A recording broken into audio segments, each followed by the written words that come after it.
The woman known to history as Isabella of France or Queen Isabella of England was born at some point in the mid-1290s in Paris in France, most likely in 1295 or possibly 1296.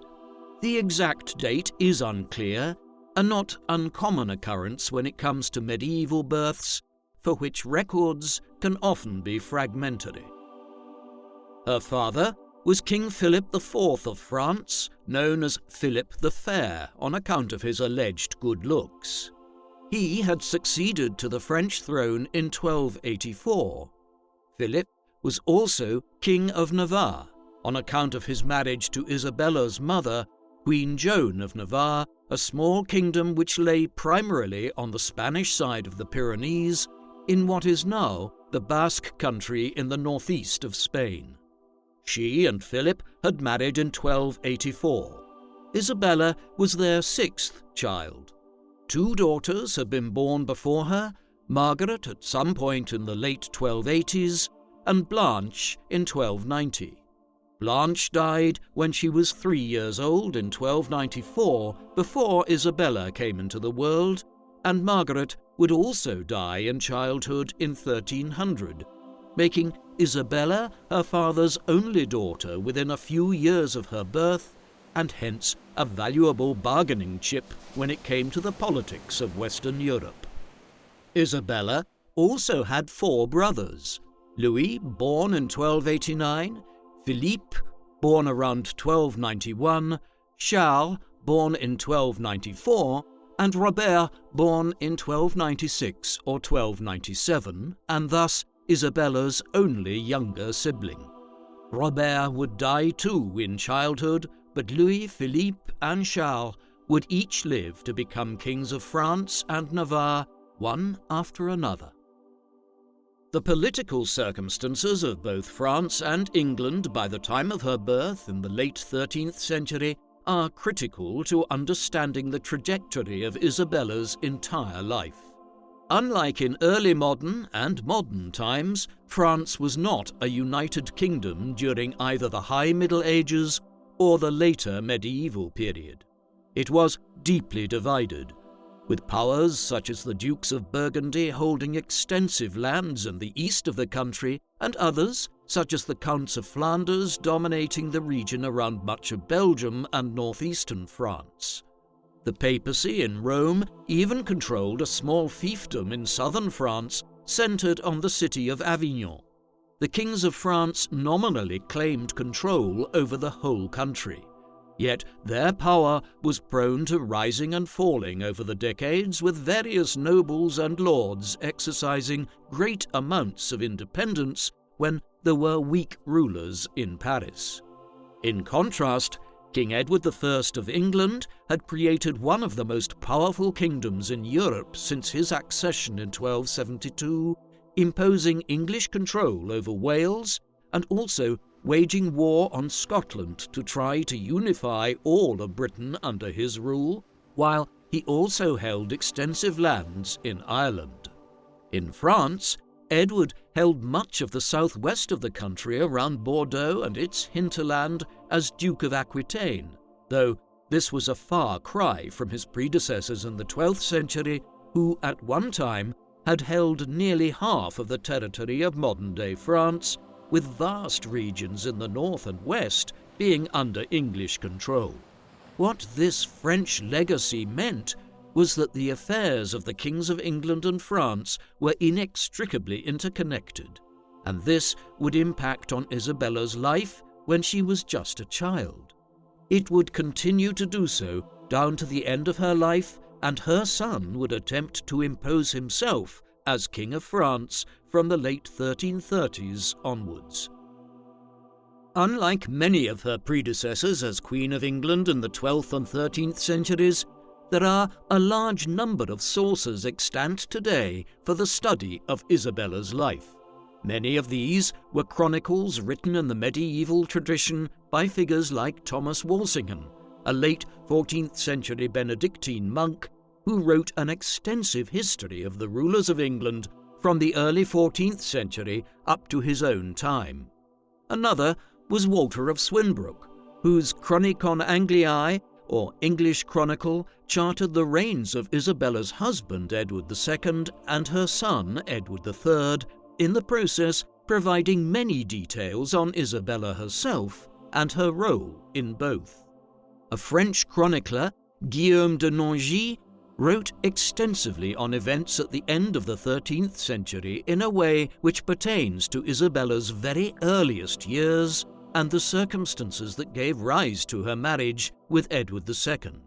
Similarly, the Wigmore Chronicles, a set of annals of major events in English history between the middle of the 11th century and the start of the 14th, also casts light on the political circumstances in England when Isabella arrived there, while there was a growing amount of bureaucratic records being produced in 14th century England due to it being the most centralized state in Western Europe at the time.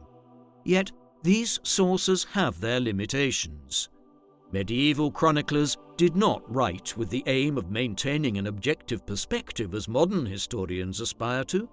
Instead, they often wrote to persuade their readers of their own political views, and so many presented Isabella in a negative light for her actions in disobeying the normal bonds of matrimony at the time.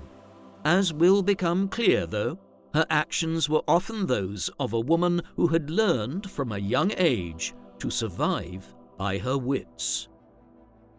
In a somewhat unusual development which points to the evolution of European society on the cusp of the Renaissance, Isabella was afforded an elite education, something which was not customary for women in the 13th century for the most part, and which had only become common for royal princes in the 12th century.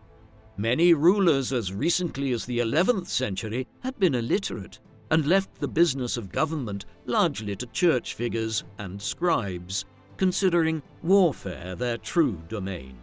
Around the Louvre Palace and the Palais de la Cité in Paris, she was surrounded by some of the leading scholars of the age at the University of Paris, and at her father's court she had access to tutors from a young age and a wide library. She grew up, as a result, to be one of the most educated royal women of the High Middle Ages. From the moment she was born, her father was doubtlessly considering who she would be married to. Incredibly, Philip had betrothed one of his daughters, Blanche, to the Infante or Prince of Castile, the future King Ferdinand IV, when she was just an infant, the better to ally France with the powerful Spanish kingdom. When she died, he then betrothed his daughter Margaret to Ferdinand, but when Margaret too passed in 1300, he declined to arrange for his final daughter to potentially marry the Castilian prince. The reason was that Isabella, who was perhaps as young as 3 or 4 years of age at the time, had been promised to Prince Edward of England, the son and heir of King Edward I, in 1299. In 1294, Isabella's father had gone to war with England in an effort to seize the Duchy of Aquitaine from Edward I while he was otherwise distracted by a war in Scotland. This unhappy conflict dragged on for several years without any conclusive results on both sides, and by 1297 both parties had decided that continuing the conflict was not worth the cost in men and money.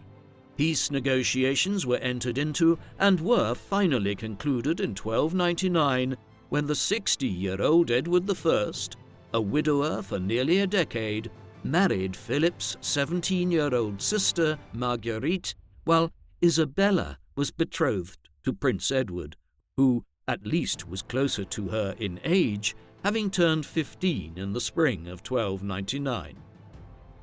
The match remained simply a betrothal at this early stage, Isabella being considered too young for a marriage to actually take place even by the standards of the medieval period. Instead, the wedding would not take place for nearly a full decade longer.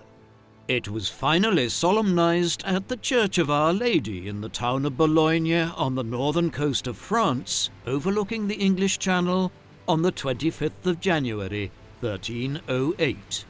By then, Edward was 23 years of age, while Isabella was nearing her teenage years, an age that was considered to be old enough for marriage in the 14th century. By then, Isabella was marrying a king rather than a prince. Edward I had died 6 months earlier, and her new husband had succeeded him as King Edward II. It would be a problematic union from the very beginning, as Edward was bisexual and tended to prefer the company of men, though he was not averse to women, and he sired an illegitimate son a few years before his marriage to Isabella. His preference for male company also extended to favouring certain male individuals at court and allowing them and their families and factions to rise to positions of great power and wealth, something which would fracture the political community in England during his 20-year reign, shaping Isabella's life as well, in many ways in the process. A prevailing myth concerning Isabella is her relationship with the Scottish rebel William Wallace. At the time that Isabella was first betrothed to Prince Edward, his father, King Edward I, had been involved in a long-running war with the Scottish, led by a number of prominent nobles and knights, including William Wallace. This was all part of England's constant attempts throughout the High Middle Ages and late medieval period to impose control over all of Britain, including Scotland. Edward had famously largely conquered Scotland in the mid-1290s, dragging the Stone of Scone, the inauguration stone used by Scottish kings, back to England in 1296 as a symbol of the destruction of Scottish independence. It was a temporary development, however, and the Scots were soon at war with England again. William Wallace was captured as part of this new rebellion in Glasgow in 1305 and was executed in August of that year at Smithfield in London. Isabella was around 10 years old at this time and was still living in France. The suggestion that she ever knew or had a relationship with Wallace is a complete invention, though England's relationship with Scotland and the conflicts between the two nations would feature prominently in the politics of her time as Queen of England. Almost as soon as Isabella arrived in England, despite her young age, she would have been aware of a growing concern at court and wider afield about the influence of one Piers Gaveston over her husband. Gaveston was the son of a Gascon knight from England's territories in western France, who King Edward I had assigned to his son and heir, Edward's household, in the early 1300s. The relationship soon became problematic as Gaveston's influence over the younger Edward grew and rumours flew about the court. Edward I exiled Piers from the court as a result in the mid-1300s, and then, after a brief rapprochement in 1306, ordered him to leave England entirely in 1307. Yet the old king's death just a few months later saw Gaveston being recalled, and the new king now promoted him to the title of Earl of Cornwall, while also granting him and friends and family members extensive lands and offices. All of this was creating immense unrest amongst the nobility of England, many of whom noted that the earldom of Cornwall had typically been reserved for a member of the royal family. This opposition included a faction led by the Earls of Warenne, Hereford, Pembroke and Lincoln, who, just weeks after Isabella arrived in England, urged Parliament to demand that Edward exile Gaveston yet again. The king relented, in large part because Isabella's father sent word from France that he was unhappy with news of this court favourite to whom Edward bestowed such favours, when his energies should have been on making his new wife feel at home in a foreign land. King Philip was no doubt especially dismayed to learn that when Edward and Isabella's joint coronation took place at Westminster Abbey near London, a month to the day after their marriage in northern France, Gaveston was central to the ceremony, being decked out elaborately and leading the king and queen through the main aisle of the abbey during the procession. Something clearly had to change, and Gaveston was exiled yet again, being sent off on this occasion to act as the king's lieutenant in the lordship of Ireland.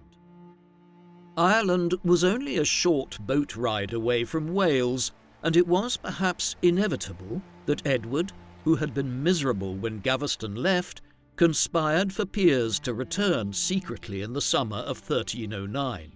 A fresh political storm followed in the months after this as it became known that Gaveston was back in England. For her part, Isabella was by then of an age to be able to fully appreciate some of the political nuances of what was happening, and also the difficult marital situation which her husband's relationship with the upstart was creating. This included the uncomfortable scenario in which Edward, Isabella, and Piers ended up heading north to oversee a military campaign against the Scots, who were making incursions into northern England under their new leader, Robert Bruce, the aspirant to the throne of Scotland. Edward's decision to give Gaveston command over much of the campaign that followed was sufficient cause for the nobles to, yet again, call for his exile in 1311. A final departure and return to England was the limit of their patience.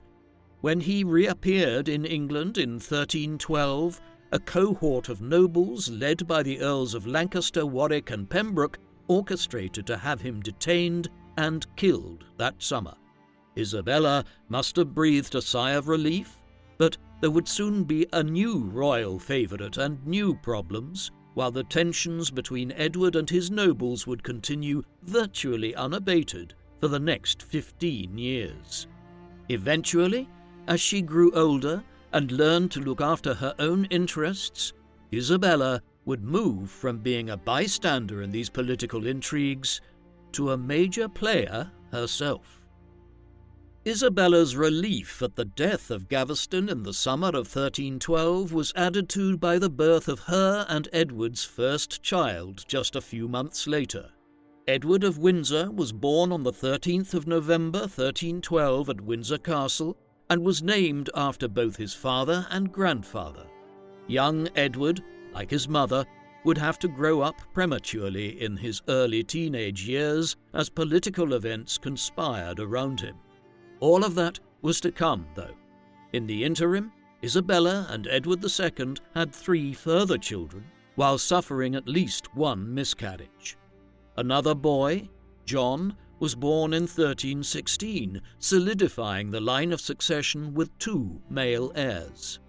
2 daughters then followed, Eleanor of Woodstock in the summer of 1318 and Joan in the summer of 1321, often referred to as Joan of the Tower, as her mother gave birth to her in the Tower of London, the city's great medieval and early modern fortress.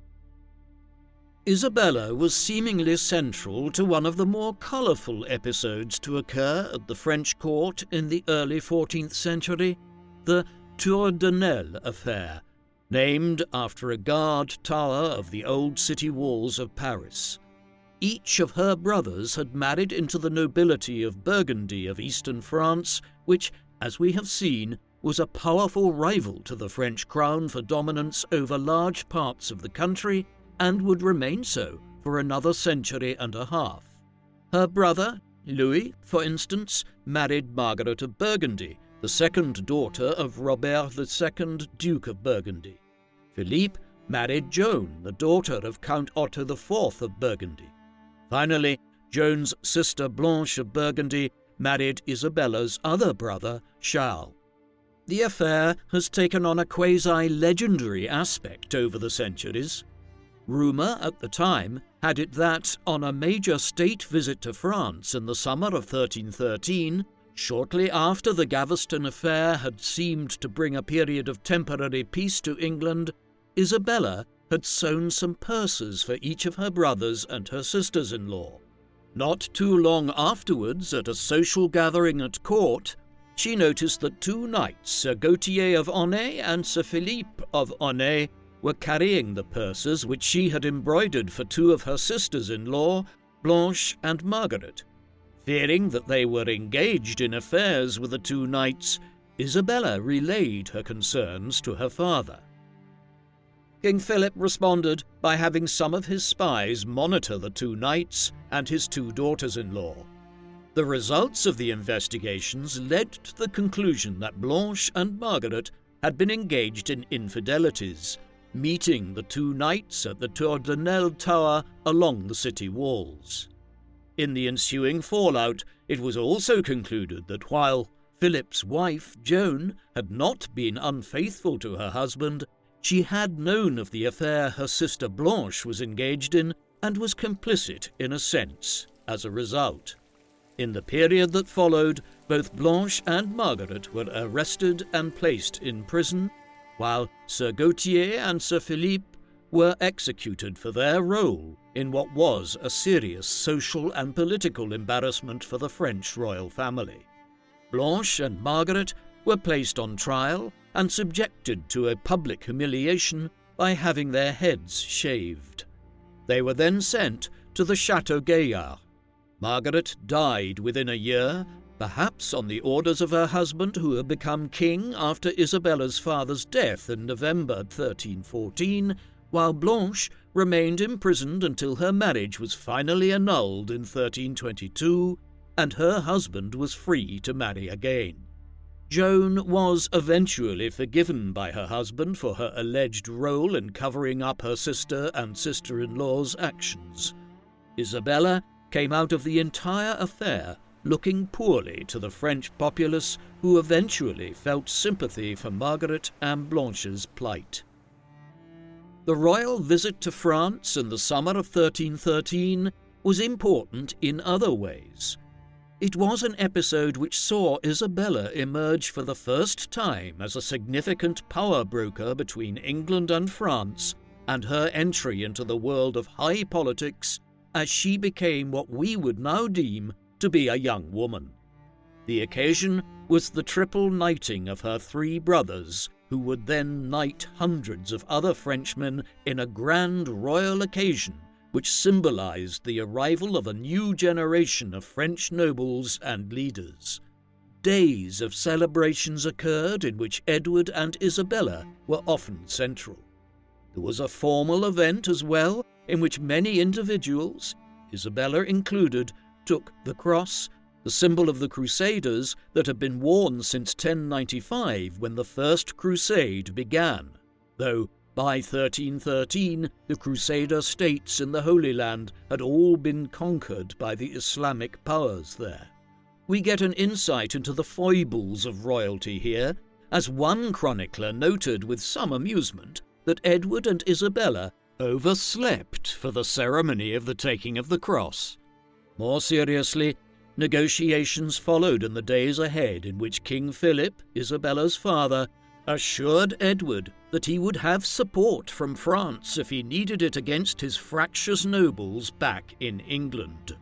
Isabella had seemingly been central to the diplomacy involved.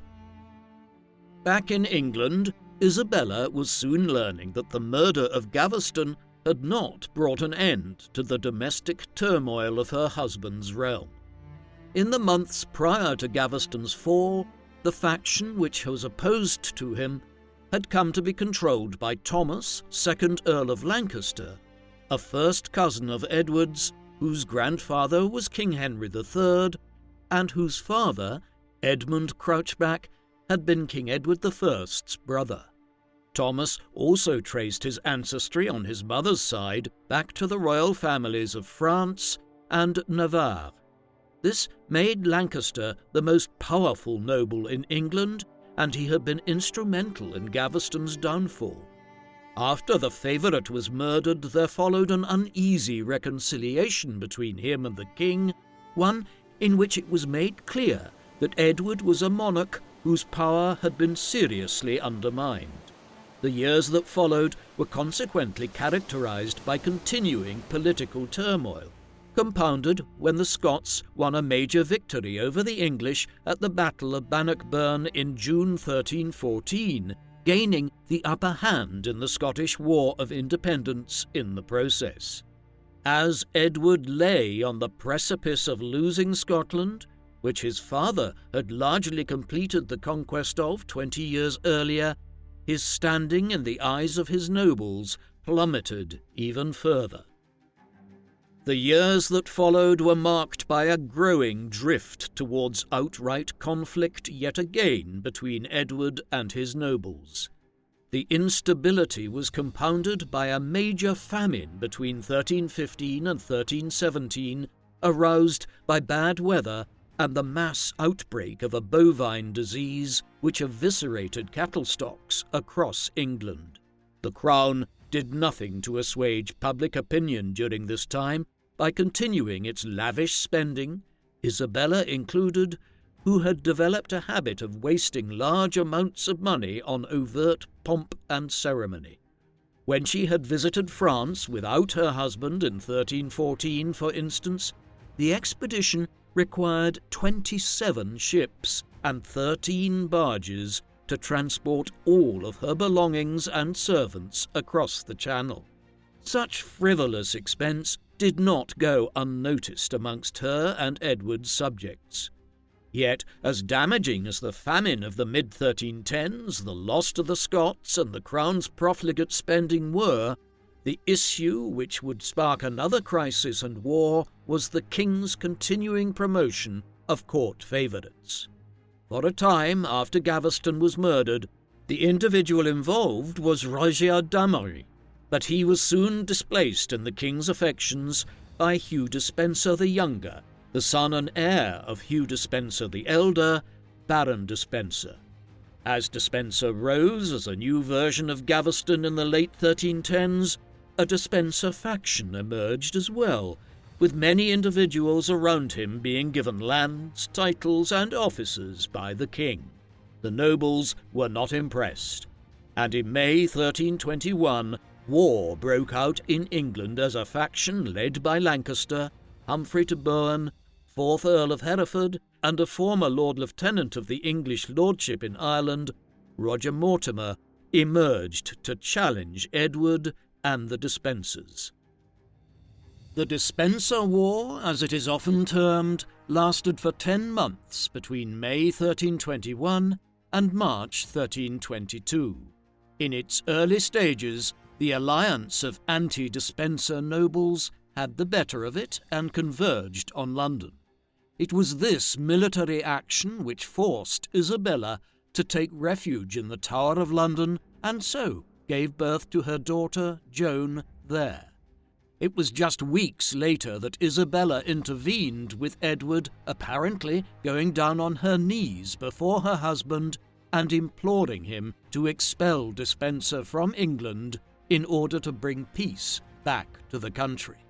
Incredibly, Edward agreed to her request and commanded Hugh and his father to leave the country. However, Isabella was also central within weeks to the renewed outbreak of hostilities when, on a pilgrimage to Canterbury, she was refused entry to and hospitality at Leeds Castle in Kent, an abode of Bartholomew de Badlesmere, a lord who had sided with Lancaster and others against Edward just months earlier.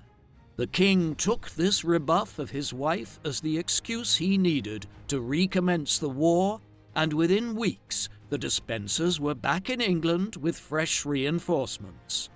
By the spring, it was all over, with Edward and the Despensers having won victory over Lancaster, Hereford, Mortimer, and their allies at the Battle of Borough Bridge on the 16th of March 1322. Whether Isabella was an oblivious pawn in Edward's machinations and he simply used the event at Leeds Castle as an excuse to resume hostilities, or whether her entire pilgrimage to Canterbury was a clever ploy which Isabella had been complicit in, remains a mystery to this day. Victory in the Despencer War saw Edward exact revenge for a decade of wrongs which he believed had been committed by his nobles. Hereford was killed in the fighting at Butter Bridge, seemingly dying in a particularly gruesome manner, his screams apparently dismaying his soldiers and contributing to the defeat. Lancaster was placed on trial, where a panel led by the Despensers refused to let him speak in his own defence and found him guilty. He was executed 6 days after Butter Bridge, while Mortimer was detained and sentenced to death.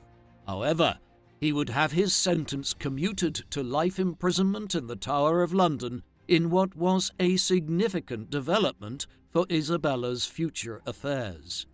He escaped from the Tower in August 1323, and after a brief effort to raise a fresh revolt against the crown, fled to France. In the interim, the Despensers and their faction now had free rein to rule England as they wished.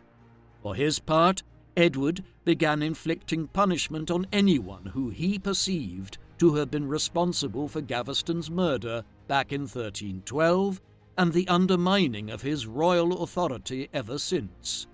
Dozens of lords and members of their families were placed in prison.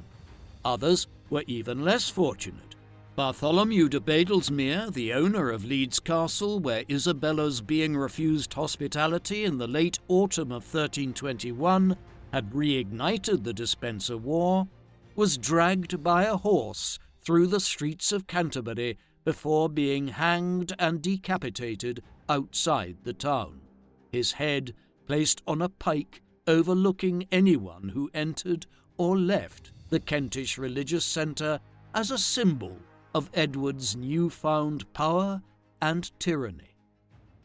If Edward believed in the mid-1320s, in the aftermath of the Despenser War, that he was finally free from opposition and could rule as much as he pleased, he would soon find out that he was wrong. And with Lancaster, Hereford, and many of his other opponents dead, the opposition would now come from a different, unexpected source: his wife. There were multiple reasons for her growing alienation. In late 1322, she was placed in danger while in northern England when her husband failed to respond quickly enough to a Scottish incursion into the north of the country. More worryingly, in January 1322, Isabella's brother Charles had ascended to the throne of France as King Charles IV. Over the next year or so, relations between England and France deteriorated over a number of issues, of which Edward's position as Duke of Aquitaine in western France was central. As this occurred, the Despensers began targeting Isabella herself and her large number of French staff, many of whom had lived with her in England since her arrival in 1308. In all, 27 of her household staff were removed and arrested on the grounds of being French, as well as her chaplain and personal physician. The Queen was also stripped of most of her personal lands, and her household budget was drastically reduced. The final straw was when the Despensers removed her 3 younger children, John, Eleanor, and Joan, from her custody and entrusted their upbringing to Hugh Despenser's wife and sister. All of these attacks on her would combine to lead Isabella to begin plotting her own assault on the Despensers and her husband from the mid-1320s onwards. The opportunity she had been looking for came when she was sent as an envoy to France in March 1325. Isabella was dispatched across the Channel with a large retinue of staff who were loyal to Edward and the Despensers, her instructions being to negotiate peace terms in the war which had erupted between England and France, and then to return so that Edward could finally settle the war with the Scots without fear of French intervention. She was determined to act differently. Over a period of several months of negotiation in France, she moved the debate to concentrate on whether or not her husband, as Duke of Aquitaine, would come to France to pay homage to her brother, who, as King of France, was theoretically Edward's liege lord. Edward was unwilling to do this, but in response, Isabella proposed an alternative solution in the early autumn of 1325. If her 12-year-old son, Prince Edward, was sent to France, Charles would accept him paying homage as the basis for peace without his father, King Edward II, having to do so. Such a neat solution was quickly accepted, and Prince Edward, who was conveniently in southern England at the time, was conveyed across the Channel to his mother. King Edward and the Despensers had fallen for the trap. With Prince Edward, the eldest son and heir to the Kingdom of England, now in Isabella's custody and the safety of her brother's French dominions, she was in a position to launch her own campaign against her husband and the Despensers. Isabella's actions in the autumn of 1325 were compounded in the months that followed by her developing liaison with Roger Mortimer, one of the leaders of the opposition to the crown during the Despenser War, who had subsequently been imprisoned and then escaped from the Tower of London. There is no evidence to indicate, as some historians of the 19th century attempted to argue, that Isabella helped Mortimer escape from the Tower back in 1323 before he fled to France. On the other hand, there is no doubt that in France in late 1325 she began meeting with Mortimer, who had become the de facto head of an anti-crown and anti-Despenser party of English exiles in Paris. The relationship became sexual towards the end of 1325. Isabella must have been aware how risky all of her behavior now was. After all, 2 of her sisters-in-law had been placed on trial and imprisoned over a decade earlier during the Tour de Nesle affair, owing to their infidelities. The affair she now began with Mortimer was to be one of the most colourful in the history of medieval Europe, one which burned brightly for half a decade and impacted hugely on England's politics, while also transgressing deeply held ideas of the time concerning matrimony and patriarchy. A more colourful description might suggest that they were somewhat like a medieval royal Bonnie and Clyde. By early 1326, with Prince Edward in their custody and a growing amount of financial and military support being provided by Isabella's brother, King Charles IV, Isabella and Mortimer were ready to make their move against her erstwhile husband and the Despensers. On the 22nd of September 1326, with a small flotilla of ships and men, she set sail for England. Ships mainly provided by Count Guillaume of Hainaut, whose daughter Philippa Isabella had promised her son Prince Edward would marry in return for his support. They landed on the coast of Suffolk in East Anglia 2 days later. In the days that followed, the unpopular and tyrannical regime of Edward and the Despensers collapsed, as leading nobles and lords abandoned the crown and sided with the small army of invaders from France led by Isabella and Mortimer. Calls for troops to muster in defence of the government were ignored, while towns and cities such as Cambridge opened their gates to the small army from France. By early October, as Isabella and Mortimer moved towards London, Edward fled from the capital towards the West Midlands and then into Wales. On the 16th of November, the invasion culminated in its great success when Edward and Despenser were captured in southern Wales. Edward's fate would wait for later, but 8 days later Despenser was found guilty in a perfunctory trial, following which he was hung from the city walls of Hereford before being disemboweled and castrated while still alive, the ordeal of being hanged, drawn, and quartered, only coming to an end when the executioner beheaded him. Despenser was dead, and Isabella and Mortimer were in charge of England. But there was still the somewhat tricky matter of the king, who was still alive and also married to Isabella. Initially, he was placed into the custody of Henry of Lancaster at Monmouth Castle. In the weeks thereafter, Isabella's advisers devised an ingenious way of dispensing with him. Edward had briefly taken ship in the Irish Sea in the desperate days before he was captured. He had been forced to land in Wales, but the incident was now used to deploy an argument that in abandoning his kingdom, Edward had abdicated his crown.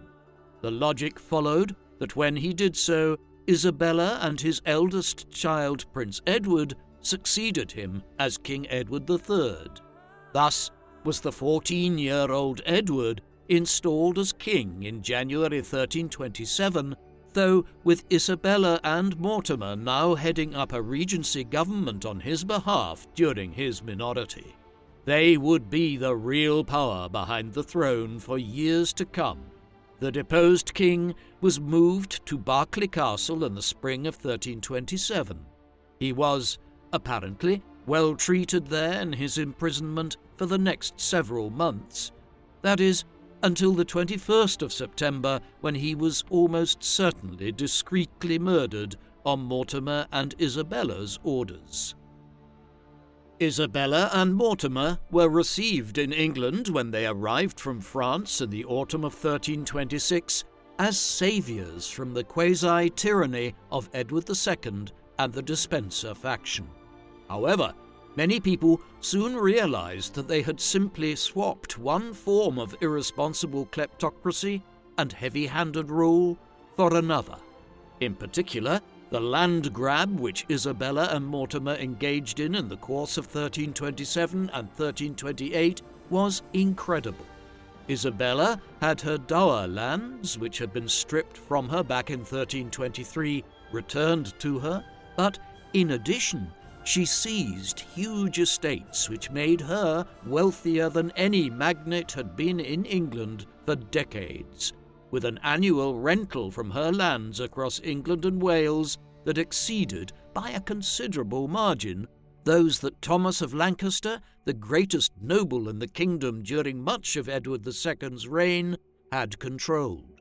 She also seized half a dozen prominent castles across England, notably Bristol Castle and Pontefract.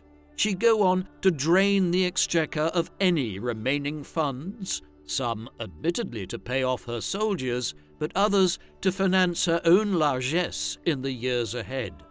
The behaviour was echoed by Mortimer, who quickly seized vast estates across southern Wales and the English West Midlands, proclaiming himself as the Earl of March in tandem to symbolise his preponderant position in the March or border region between England and Wales. All of this very quickly saw public sentiment towards Isabella and Mortimer shift. A regency council which included many of the leading nobles who had survived the purges of the Despenser period and the overthrow of Edward II had been established to govern the country until such time as Edward III was of an age to rule himself. It was revealed within months, however, that Isabella and Mortimer considered this to be merely a piece of window dressing to legitimize what was effectively rule by Isabella and her lover, who could not even marry each other after Edward II was killed, because Mortimer was still married to Joan de Joinville, with whom he had had a dozen children over the years. What created a scenario in which their regency became untenable were events in Scotland. In 1328, Isabella and Mortimer agreed to end the interminable war which had been underway between England and Scotland for decades by agreeing to recognise an independent Scotland with Robert Bruce as its king. To cement the alliance, Isabella offered for her youngest daughter, Joan of the Tower, to marry Bruce's son and heir, 4-year-old David, thus cementing a new rapprochement with the Scots. But while Isabella and Mortimer deemed this to be a good end to the conflict with the Scots, young King Edward III, who was now nearing his 16th birthday, considered it to be a humiliation and the abdication of much of his birthright. From this juncture, he was plotting to overthrow his mother and her lover and begin to rule in their place. The young king did not move immediately. His reticence was brought about by the failure of a rebellion in early 1329 by the 3rd Earl of Lancaster, a close cousin of the king's and the brother of the 2nd Earl of Lancaster, who was executed at the end of the Despencer War back in 1322. Lancaster had allied with several prominent nobles to overthrow Mortimer and Isabella, yet had been outflanked by their armies when he moved on London. He surrendered and was neutralized as a threat. The entire episode served as a warning to Edward III, and his household was filled with staff loyal to his mother and Mortimer. What finally brought matters to a head was the execution, in March 1330, of the Earl of Kent, a younger son of King Edward I and Edward III's half-uncle.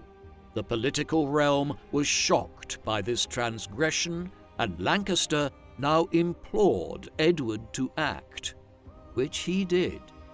In mid-October 1330, he and his conspirators surrounded Isabella and Mortimer with their retinue at Nottingham Castle.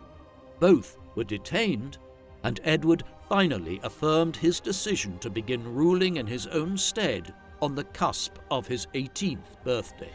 6 weeks later, Mortimer was executed at Tyburn in London. Isabella had pleaded for his life to be spared. Her son had refused to listen. Isabella was placed under house arrest following the fall of her and Mortimer from power and her lover's execution.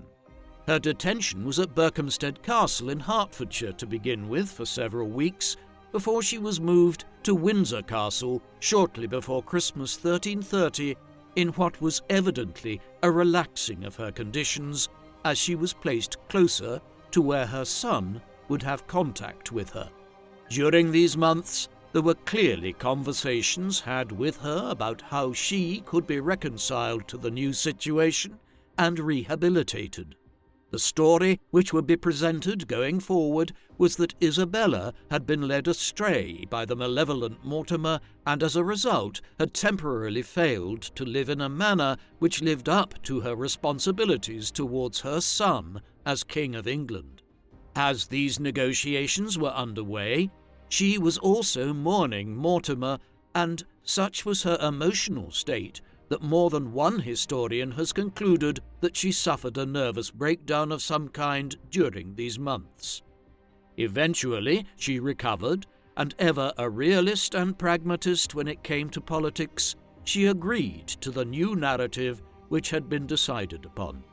Since she had arrived in England 22 years earlier as a child to marry Edward II, she had learned to survive on her wits. And the circumstances she found herself in now in the early 1330s, still some way shy of her 40th year, was no different. Satisfied that she posed no further threat to her son's reign, the decision was taken to set her free in 1332. While Isabella was free from 1332 onwards, there was no doubt at all that her political life was at a virtual end. The vast lands that she had accumulated from late 1326 onwards were surrendered to the Crown back at the end of 1330, but Edward now granted her Castle Rising in Norfolk and East Anglia, where she would live in her retirement. He was more than generous, allotting her a pension of £3,000 a year as well, a fortune in 14th century terms.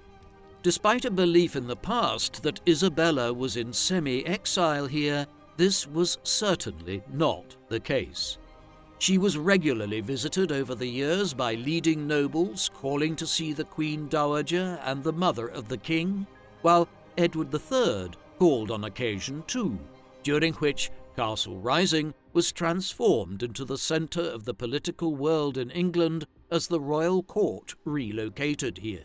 Over time, she became a doting grandmother, as the marriage between her son and Philippa of Hainaut, which she had negotiated back in 1326, resulted in a large brood of children from the birth of a new Edward, the Black Prince, in 1330, with many more following over the 1330s and into the 1340s. Over time, she was also welcomed back to the royal court at Windsor or in London on occasion. In many ways, it was the attainment of much of what she had always sought: comfort and stability, the very things which her husband's tumultuous reign had deprived her of from her teenage years onwards, and which she had begun her relationship with Mortimer in pursuit of. Isabella was able to play a slight role in political affairs in her long retirement, owing to events in France. Back in 1328, while she and Mortimer were effectively ruling England in the name of her son, Isabella's brother Charles died, the third and last of her brothers to die in quick succession after Louis in 1316, who seems to have succumbed to pleurisy, and Philippe in 1322. Although Louis had a son, he died in infancy after spending just 5 days on the throne himself in 1316, while both Philippe and Charles died without a male heir.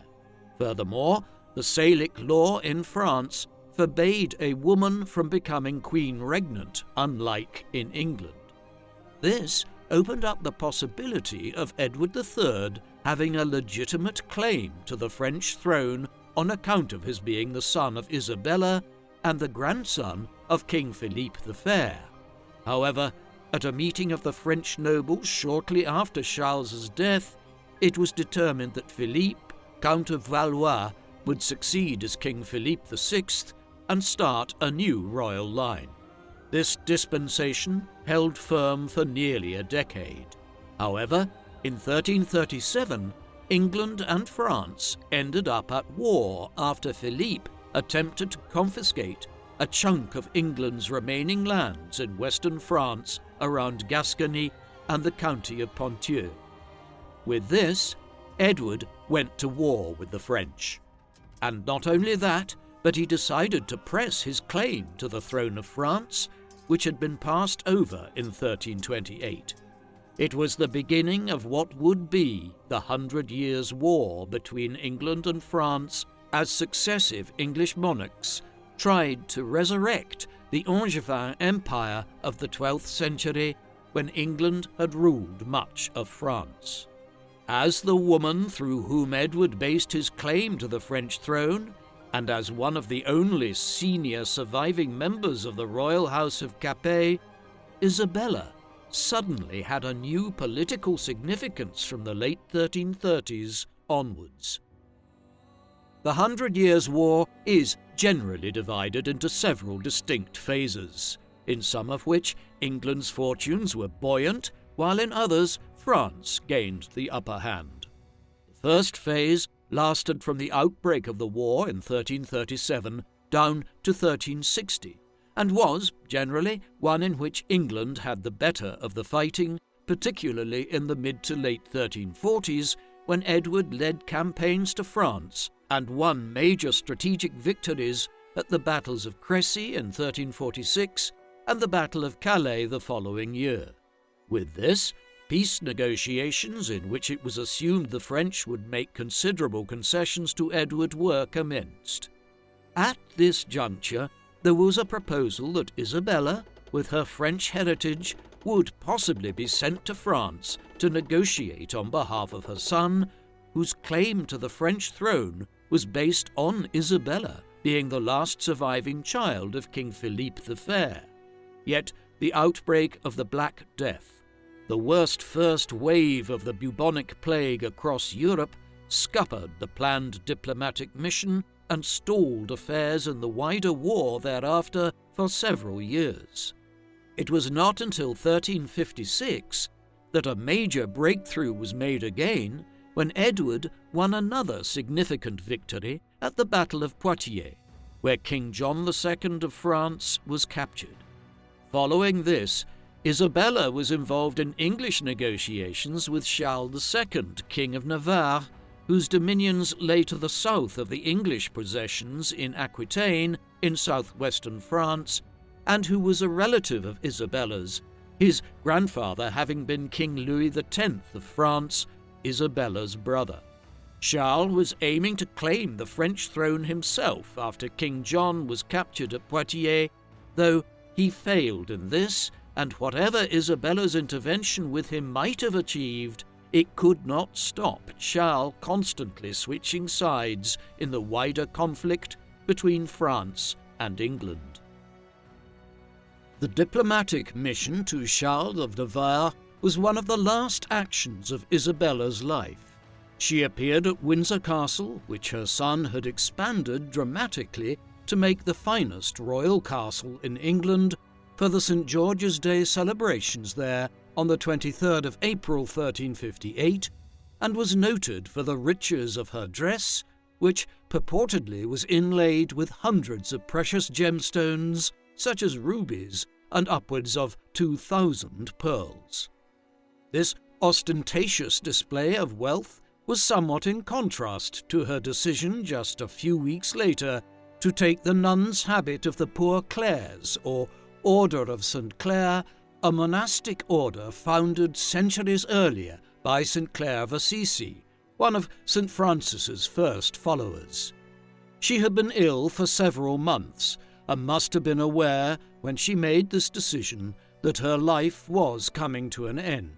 Isabella died on the 22nd of August 1358, most likely at 63 or so years of age. A longer than usual delay followed before her funeral was finally held on the 27th of November 1358. Although it had already become a tradition to bury the kings of England at Westminster Abbey by this time, this did not necessarily extend to queen consorts, and so Isabella was interred at the Greyfriars Church in London alongside her aunt, Queen Marguerite, Edward I's second wife, and the same king's mother, Eleanor of Provence, wife of King Henry III. There, she was laid to rest with the clothes she had worn as a child on the cusp of her teenager years the day she married Edward II, half a century earlier, draped over her.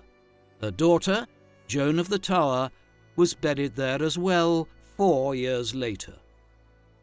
Many of those who might have looked at Isabella as a malevolent figure who had extended the instability wrought by Edward II's reign beyond 1326 may have looked to the future as potentially being a more favourable time for England.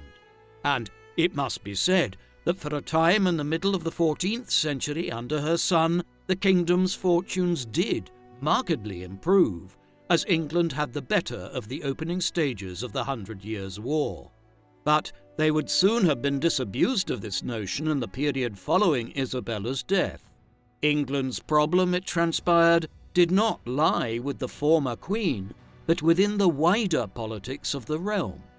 Edward's grandson, King Richard II, presided over a period from his accession in the late 1370s, in which renewed unrest between England's nobles and the crown broke out.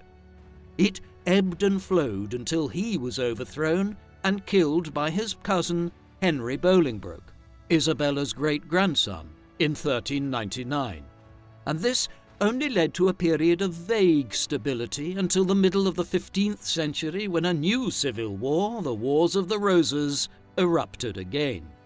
Isabella and Mortimer, it turned out, were symptoms of the political instability which constantly pitted the crown against the nobles in late medieval England, not the cause of it. Isabella of France has a reputation as one of the most formidable female figures of English history, being termed a she-wolf in two eminent early 21st century studies of her life. But if she became a she-wolf over time, she certainly did not arrive in England as one. Instead, she was a child being married off to an adult male in a foreign land for the sake of political expediency. Then, as she grew up, she learned that her husband was a ruler who was seemingly intent on choosing favourites at his court in ways which antagonized the majority of the political community.